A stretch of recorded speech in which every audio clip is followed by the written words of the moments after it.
इस विचार विमर्श में आपका स्वागत है। आज हम एक बहुत ही प्राचीन और गहरे दर्शन लाओ त्जू की ताओ ते चिंग में मौजूद एक केंद्रीय विचार पर बात करेंगे।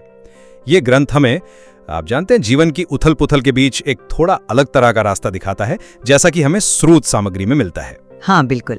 और आज हम खास तौर पर इस सवाल पर ध्यान देंगे, क्या ताओ ते चिंग में बताया गया वू वे, जिसे अकर्मण्यता कहा जाता है, या शायद ज्यादा बेहतर तरीके से समझें तो सहज कर्म या अनायास कर्म, क्या ये आज की इस तेज रफ्तार, थोड़ी कह सकते हैं जटिल दुनिया में जीने का एक प्रैक्टिकल, एक असरदार तरीका है, या फिर क्या ये सिर्फ सुनने में अच्छा लगने वाला पर असल में जिसे लागू करना मुश्किल हो वैसा कोई आदर्श है?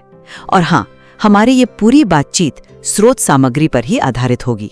बिल्कुल, मेरा पक्ष ये है कि वू वेई जैसा ताओ ते चिंग में बताया गया है, वो सिर्फ एक फलसफा नहीं है, बल्कि जीवन में सचमुच का संतुलन, शांति और यहाँ तक कि असरदार होने का एक बहुत प्रैक्टिकल तरीका है। ये हमें सिखाता है कि कम कोशिश से ज्यादा कैसे पाया जाए, एक तरह से। और मैं इसी विचार को थोड़ा चुनौती देना चाहूंगी। मेरा तर्क ये रहेगा कि वू वे की ये जो अवधारणा है, ये सुनने में चाहे जितनी भी आकर्षक लगे, आधुनिक जीवन की जो असलियतें हैं उनके लिए अक्सर अव्यावहारिक है। मतलब इसकी व्याख्या भी थोड़ी भ्रामक हो सकती है, और कुछ हालात में तो ये निष्क्रियता या जिम्मेदारी से बचने का बहाना भी बन सकती है। मेरा मानना है कि वू वेई के सबसे बड़ी चुनौती इसकी गलत फहमी है। स्रोत सामग्री इसे आलसी या मतलब कुछ ना करने के बराबर नहीं बताती। ये सहज कर्म है, यानी ऐसा काम जो एक प्रवाह की स्थिति में बिना किसी फालतू के मानसिक या शारीरिक तनाव के किया जाता है। ये उस स्थिति को दिखाता है जहां आप हालात की जो कुदरती लय है उसके साथ तालमेल बिठा लेते हैं, बजाय इसके कि आप जबरदस्ती उसे कंट्रोल करने की कोशिश करें। ताओ ते चिंग हमें पानी की तरफ बनने का सुझाव देती है। अब देखिए, पानी कठोर तो होता नहीं है, वो हमेशा नीचे की तरफ बहता है, रुकावटों के आसपास से अपना रास्ता बना लेता है और अपनी वो जो लगातार कोमल शक्ति है उससे आखिर में सबसे कठोर चट्टानों को भी चिकना कर देता है। ये इस बात का प्रतीक है कि परिस्थितियों के हिसाब से ढलना और वो जो जिद होती है उससे बचना अक्सर ज्यादा असरदार होता है। ये कंट्रोल करने की इच्छा को छोड़ने और एक गहरी अवेयरनेस विकसित करने की प्रैक्टिस है। जैसा कि दर्शन कहता है, when nothing is done, nothing is left undone। अब इसका मतलब निष्क्रियता बिल्कुल नहीं है, बल्कि ये है कि जब हम वो बेवजह का हस्तक्षेप, बेकार की चिंता और जबरदस्ती का नियंत्रण छोड़ देते हैं, तो चीजें अपने आप स्वाभाविक रूप से सही समय पर अपनी जगह पर आ जाती हैं। कर्म खुद ही सामने आता है। ये अंदरूनी शांति, जिसे ग्रंथ खालीपन की शक्ति, पावर ऑफ एम्प्टीनेस कहता है, उससे मुमकिन होता है। सोचिए जरा, बर्तन की उपयोगिता किस में है? उसके खालीपन में है, तभी तो वो कुछ रख सकता है। ठीक इसी तरह जब हमारा मन फालतू के विचारों और इच्छाओं से खाली होता है तो उसमें एक स्पष्टता आती है और हम स्थिति की असल जरूरत को समझकर सहज रूप से सही काम कर पाते हैं। ये एक गहरी व्यवहारिक समझ है असल में। लेकिन जब व्यावहारिकता की बात आती है तो मेरे मन में कई सवाल उठते हैं। जैसा कि स्रोत में बताया गया है, वू वेई का विचार सुनने में तो बहुत अच्छा लगता है, पर क्या ये वाकई में काम करता है? खासकर तब जब हालात मुश्किल हों और तुरंत कार्रवाई की जरूरत हो। पहला सवाल तो यही है, क्या सच में कुछ ना करके सब कुछ हो जाता है? Nothing is left undone. हमारी दुनिया तो आप भी जानते हैं, एक्टिव प्लानिंग, डेडलाइंस और ठोस कोशिशों से चलती है। क्या ये सोच हमें जरूरी कामों से हटाकर निष्क्रियता की तरफ नहीं ले जा सकती? दूसरा, पानी की तरह बनना, क्या यह हमेशा मुमकिन है या नैतिक रूप से सही है?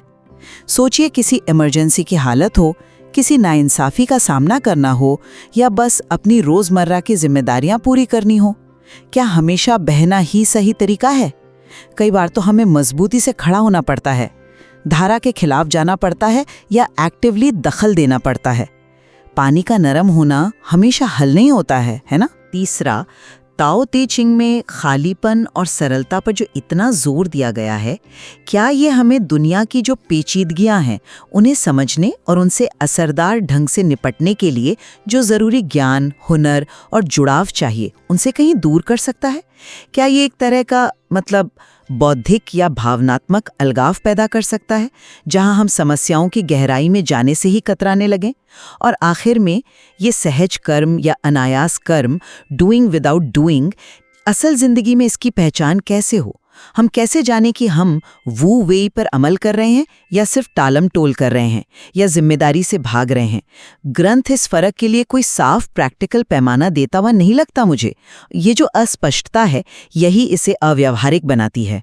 मैं आपकी चिंताओं को समझता हूं और वो जरूरी भी हैं, लेकिन मुझे लगता है कि आप वू वे की व्याख्या को शायद थोड़ा संकीर्ण रूप में देख रही हैं। ये कोई कर्म नहीं, नो एक्शन नहीं है, बल्कि अनावश्यक कर्म नहीं है, नो अननेसेसरी एक्शन है। ये निष्क्रियता नहीं, बल्कि ये तो बहुत ही सचेत, फोकस्ड और स्थिति के प्रति संवेदनशील कर्म है। ये जानने की कला है कि कब पूरी ताकत लगानी है, कब पीछे हटना है, कब बोलना है और कब चुप रहना है। ये बाहरी दबाव या किसी आवेग के बजाय एक गहरी अंदरूनी समझ और शांति से पैदा होता है। आप पूछ रही हैं कि सहज कर्म और निष्क्रियता में फर्क कैसे करें? यहीं पर ग्रंथ की जो जागरूकता और आंतरिक शांति की बातें हैं, वो महत्वपूर्ण हो जाती हैं। जब आप वाकई में शांत और जागरूक होते हैं, तो आप अपनी जो प्रेरणाएं हैं, उन्हें साफ साफ देख सकते हैं कि आप इसलिए काम नहीं कर रहे क्योंकि वो मुश्किल है या आप डरते हैं, ये हुई निष्क्रियता, या इसलिए कि आप देख रहे हैं कि इस पल दखल देना गैर जरूरी या नुकसानदेह होगा, ये हुआ वू वे। ये आत्मनिरीक्षण से आता है, जो खालीपन या मानसिक शांति से आसान होता है। ये कोई जादू नहीं है, बल्कि एक अंदरूनी काबिलियत है जिसे विकसित करना होता है। हाँ, लेकिन यही अंदरूनी काबिलियत विकसित करना ही तो असल चुनौती है। आप कहते हैं कि ये जागरूकता से आता है, पर प्रैक्टिकल लाइफ में जहाँ फैसले तेजी से लेने होते हैं और नतीजों का बहुत महत्व होता है, इस तरह की गहरी आत्म जागरूकता बनाए रखना कितना यथार्थवादी है? और क्या ग्रंथ खुद इस काबिलियत को विकसित करने का कोई ठोस रास्ता सुझाता है, या ये सिर्फ एक आदर्श स्थिति बताकर छोड़ देता है? कुछ न करना या बिना किए करना जैसी भाषा, ये तो स्वाभाविक रूप से निष्क्रियता का ही एहसास देती है। अगर किसी टीम का लीडर वू वेई का पालन करने के नाम पर जरूरी फैसले टालता रहे तो क्या होगा? अगर कोई सामाजिक कार्यकर्ता सहज प्रवाह का इंतजार करते हुए नाइंसाफी के खिलाफ आवाज उठाने में देर करे तो उसका नतीजा क्या होगा? व्यवहार में ये जो महीन सी रेखा है, सचेत अकर्म और नुकसानदेह निष्क्रियता के बीच, ये बेहद धुंधली हो सकती है, और स्रोत इस धुंधलेपन को दूर करने के लिए मुझे लगता है काफी प्रैक्टिकल गाइडेंस नहीं देता। हाँ, ये बात तो है। मैं मानता हूं कि ग्रंथ कोई चरण दर चरण, मतलब कैसे करे वाली गाइड नहीं है। ताओ का सार ही यही है कि उसे पूरी तरह शब्दों में बांधा नहीं जा सकता। The tau that can be spoken is not the eternal tau. मार्गदर्शन तो सिद्धांतों और रूपकों में छिपा है, जिन्हें हमें अपनी जिंदगी में लागू करके ही समझना होता है। पानी का उदाहरण फिर से लें। पानी निष्क्रिय बिल्कुल नहीं है, वो लगातार बहता है, आकार बदलता है, खुद को ढालता है और आखिरकार समुद्र तक पहुंचता है। वो बल का इस्तेमाल नहीं करता, लेकिन अपना लक्ष्य हासिल करता है। या प्रकृति का उदाहरण लें। जैसा ग्रंथ में कहा गया है, nature never hurries yet everything is accomplished. प्रकृति कभी जल्दबाजी नहीं करती, फिर भी सब कुछ सही समय पर सही गति से होता है। ये हमें धैर्य, समय की समझ और नतीजों से अनासक्ति सिखाता है।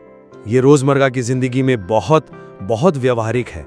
सोचिए, एक तनाव भरी बातचीत या मीटिंग का जबरदस्ती अपनी बात मनवाने या कंट्रोल करने की कोशिश अक्सर विरोध पैदा करती है। वू वे यहाँ सुझाव देगा कि आप शांत रहें, ध्यान से सुनें, सही पल का इंतजार करें और फालतू के टकराव से बचें। ये कमजोरी नहीं, बल्कि बुद्धिमत्ता है। इसी तरह जो क्रिएटिव काम होते हैं, जब आप प्रवाह में होते हैं तो विचार और समाधान अपने आप आते हैं, बिना जबरदस्ती के। ये भी वू वे का ही एक रूप है। मैं इन उदाहरणों की सुंदरता और कुछ स्थितियों में उनकी प्रासंगिकता को मानती हूँ, खासकर व्यक्तिगत रिश्तों या क्रिएटिविटी में। लेकिन क्या ये हर जगह लागू होता है? उन स्थितियों के बारे में क्या जहाँ फौरन, निर्णायक और हाँ, कभी-कभी जोरदार कार्रवाई ही एकमात्र रास्ता होता है?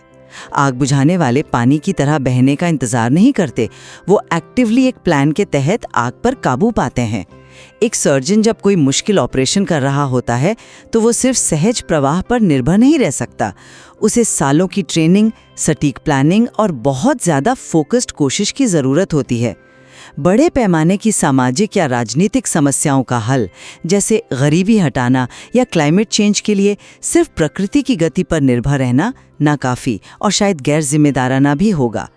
इनमें तो डिटेल्ड प्लानिंग, कोऑर्डिनेशन और लगातार टारगेटेड कोशिशों की ज़रूरत होती है। क्या ताओ ते चिंग की शिक्षाएं इन जटिल स्ट्रक्चरल चुनौतियों के लिए कोई प्रैक्टिकल ढांचा देती हैं, या वे मुख्य रूप से व्यक्तिगत अंदरूनी शांति तक ही सीमित हैं? और पानी का रूपक?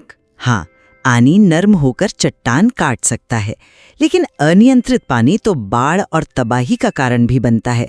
उसका अनुकूलन हमेशा कंस्ट्रक्टिव नहीं होता। क्या ये रूपक इंसानी कार्रवाई की जो जटिलताएं हैं और जो नैतिक पहलू हैं, उन्हें पूरी तरह से पकड़ पाता है? आप बिल्कुल सही कह रहे हैं कि कुछ सिचुएशंस में तत्काल योजनाबद्ध कार्रवाई जरूरी है। वू वेई का मतलब ये कतई नहीं है कि आप इमरजेंसी में हाथ पैर धरे बैठे रहें या जरूरी तैयारी ना करें, बल्कि इसका मतलब ये है कि वो कार्रवाई भी जहां तक मुमकिन हो अंदरूनी शांति और स्पष्टता से निकले, न कि घबराहट, अहंकार या बाहरी दबाव की प्रतिक्रिया के तौर पर। यहीं पर खालीपन यानी एम्प्टीनेस की भूमिका फिर से अहम हो जाती है। ग्रंथ का वो बर्तन वाला उदाहरण याद करें। 30 spokes share the wheel's hub. It is the center hole that makes it useful. Therefore, profit comes from what is there, usefulness from what is not there. ये न होना या खालीपन यानी मन का शांत होना, पूर्वाग्रहों और फालतू की इच्छाओं से मुक्त होना, ये हमें स्थिति को ज्यादा साफ तौर पर देखने में मदद करता है। ये हमें ये समझने लायक बनाता है कि असल में क्या जरूरी है और कौन सा काम सहज और असरदार होगा, भले ही वो काम देखने में जोरदार या निर्णायक ही क्यों न लगे। एक माहिर सर्जन भी बहुत ज्यादा दबाव में अपनी सबसे अच्छी काबिलियत तब दिखाता है जब वो फोकस्ड और अंदर से शांत होता है। ये भी वू वेई का एक परिष्कृत रूप है। ये जटिलता से भागना नहीं है, बल्कि उसे शांत मन से संभालना है। ग्रंथ की सरलता, the simple path is the right path, बाहरी परिस्थितियों की सरलता नहीं, बल्कि अंदरूनी स्पष्टता और फालतू के मानसिक बोझ से मुक्ति की बात करती है। अंदरूनी शांति और स्पष्टता के महत्व से मैं असहमत नहीं हूँ, बिल्कुल नहीं। लेकिन मेरा संदेह इस बात पर बना हुआ है कि क्या खालीपन और सरलता पर बहुत ज्यादा जोर हमें उन जटिलताओं को समझने और उनसे निपटने के लिए जो जरूरी बौद्धिक साधन और भावनात्मक जुड़ाव चाहिए, उनसे दूर कर सकता है? क्या खालीपन की खोज एक तरह की उदासीनता, मतलब डिटैचमेंट, में बदल सकती है, जहां हम दुनिया की समस्याओं के प्रति अपनी जिम्मेदारी महसूस करना ही कम कर दें? कभी कभी समस्याओं को हल करने के लिए उनकी जटिलता में गहराई से उतरना, विश्लेषण करना और अलग-अलग नजरियों को समझना जरूरी होता है। क्या सरलता का पीछा हमें इस जरूरी बौद्धिक मेहनत से रोकता है? और बर्तन का उदाहरण, क्या ये इंसान होने के अनुभव को पूरी तरह से दिखाता है? हम सिर्फ खाली बर्तन तो नहीं हैं जिन्हें भरा जाना है। हम ज्ञान, अनुभव, हुनर और मूल्यों से भरे हुए हैं। हमारी जो सक्रियता है, हमारी योजना बनाने और दुनिया को आकार देने की जो क्षमता है, क्या ये खालीपन के आदर्श के साथ मेल खाती है? जटिल समस्याओं के लिए अक्सर जटिल समाधानों की जरूरत होती है, जिन्हें सिर्फ सरल मार्ग या खाली मन से नहीं पाया जा सकता। ये एक बहुत ही जरूरी संतुलन का सवाल है। मेरा तर्क ये नहीं है कि ज्ञान, कौशल या विश्लेषण गैर जरूरी हैं, बिल्कुल नहीं, बल्कि वू वेई और खालीपन का अभ्यास हमें इन उपकरणों का इस्तेमाल और ज्यादा प्रभावी ढंग से करने में मदद करता है। जब मन शांत और स्पष्ट होता है तो हमारा विश्लेषण कम पक्षपाती होता है, हमारी योजनाएं ज्यादा यथार्थवादी होती हैं और हमारे काम ज्यादा लक्षित होते हैं। ये भावनात्मक उदासीनता नहीं, बल्कि भावनात्मक संतुलन है, जो हमें डर या क्रोध जैसी तीव्र भावनाओं से अभिभूत हुए बिना काम करने की इजाजत देता है। ये कर्मठता को नकारना नहीं, बल्कि उसे अहंकार और व्यर्थ के संघर्ष से मुक्त करना है, ताकि वो जीवन की बड़ी लय के साथ एक सामंजस्य स्थापित कर सके। लेकिन हाँ, मैं ये मानता हूं कि ग्रंथ की शिक्षाओं की व्याख्या इस तरह से की जा सकती है कि वो अत्यधिक निष्क्रियता या जटिलता से पलायन को बढ़ावा दे। शायद चुनौती इसी संतुलन को खोजने में है। अनावश्यक संघर्ष से बचना, जैसा कि ये दर्शन सिखाता है, निश्चित रूप से मूल्यवान है। कंपटीशन और हर चीज को कंट्रोल करने की कोशिश में उलझे रहते हैं। वहाँ वू वेई का जो मूल सिद्धांत है, यानी बेकार की कोशिश से बचना, प्रवाह के साथ काम करना सीखना और गैर जरूरी टकराव से दूर रहना, कुछ हालात में बहुत उपयोगी हो सकता है। ये हमें याद दिलाता है कि हर चीज पर हमारा नियंत्रण नहीं है और कभी-कभी पीछे हटना या चीजों को उनके वक्त पर होने देना बेहतर होता है। लेकिन साथ ही ये मानना भी जरूरी है कि तरक्की, चाहे वो व्यक्तिगत हो या सामाजिक, अक्सर सचेत, मजबूत, योजनाबद्ध और कभी-कभी चुनौतीपूर्ण कोशिशों की मांग करती है। हमें एक्टिवली लक्ष्य तय करने, रुकावटों का सामना करने और बदलाव लाने की जरूरत होती है। शायद असली समझदारी, जैसा कि आपने कहा, इसी संतुलन में है। ये जानना कि कब पानी की तरह बहना है और कब चट्टान की तरह खड़ा होना है, कब खालीपन को अपनाना है और कब ज्ञान और हुनर से भरा होना है। ग्रंथ शायद हमें आखिरी जवाब देने के बजाय इस संतुलन की खोज के लिए ही प्रेरित करता है। बिल्कुल सही कहा। तो संक्षेप में कहूं तो मेरा नजरिया ये है कि ताओ ते चिंग का वू वेई, जैसा कि स्रोत सामग्री में दिखाया गया है, वो निष्क्रियता का दर्शन नहीं, बल्कि सचेत अनायास कर्म, माइंडफुल एफर्टलेस एक्शन का अभ्यास है। ये अंदरूनी शांति, गहरी जागरूकता और जीवन के प्राकृतिक प्रवाह के साथ तालमेल बिठाकर संतुलन, सामंजस्य और यहाँ तक कि बढ़ी हुई प्रभावशीलता पाने का एक व्यवहारिक रास्ता है, जो पानी की तरह बनने और मानसिक खालीपन की शक्ति जैसे सिद्धांतों से समर्थित है। और मेरा निष्कर्ष ये है कि वू वेई की अवधारणा दार्शनिक रूप से चाहे जितनी आकर्षक हो, व्यवहारिक इस्तेमाल में महत्वपूर्ण चुनौतियां पेश करती है। इसकी भाषा भ्रामक हो सकती है और निष्क्रियता को बढ़ावा दे सकती है।